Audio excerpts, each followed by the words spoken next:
Today we pay tribute to some of the most overlooked, underappreciated people in video games. I'm talking about the Henchmen. They do the dirty work, go up against ridiculously overpowered heroes, hitmen and ninjas, and does anyone ever say thank you?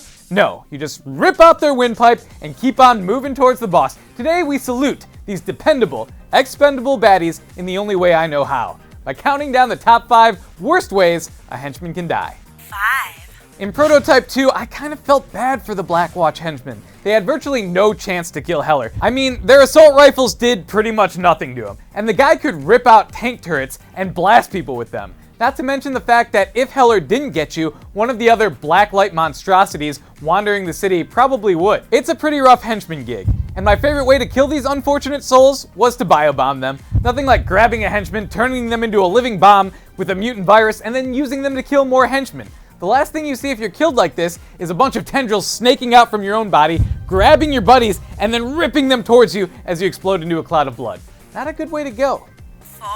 Number 4 on the list is a kill from Dishonored. Now, henchmen in this game are actually city guards, but they're still on the payroll, still working for an evil dictator. They're henchmen, and so it's totally okay to summon a pack of rats to devour them. This has to be one of the worst ways to die I can think of, because it doesn't happen all at once. I mean, I assume when you're attacked by a pack of rats, you only die when they've chewed through like enough arteries and veins to cause you to bleed out.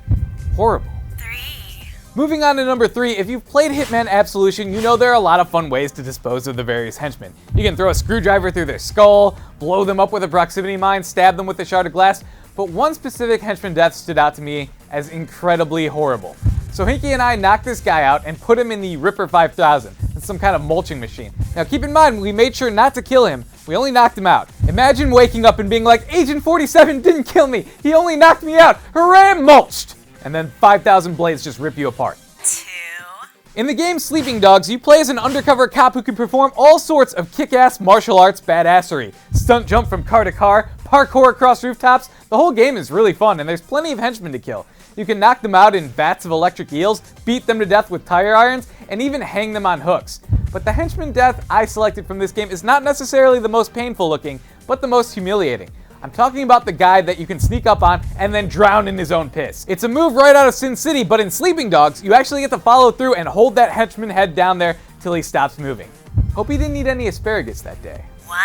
And taking number 1 is the most horrific henchman death I've ever seen. It's from MANHUNT 2, which is kind of old and the graphics look a bit dated, but the kills in this game are still undeniably gut-wrenching. I think the one that made my stomach turn the most was the freaking handsaw. At least with a chainsaw, it's over relatively quickly. It's just, man, you're dead. But oh man, that back and forth handsaw motion and the blood spurts coming out of the henchmen's skulls. I really hope those henchmen were being well compensated to risk that kind of gruesome end. Ugh. Well, that's it. That's my top 5 horrible henchman deaths. Do you think there was some poor underpaid schmuck out there that deserved to be on this list and I left out? Go ahead and tweet me at Lasercorn and tell me yours. And remember, kids, don't be a henchman. It's just not worth it. Hey, if you guys like this top 5, why not check out Flitz as he runs down the top 5 evilest corporations in video games? Or watch us play some Dying Light, where we try to create the stinky edge.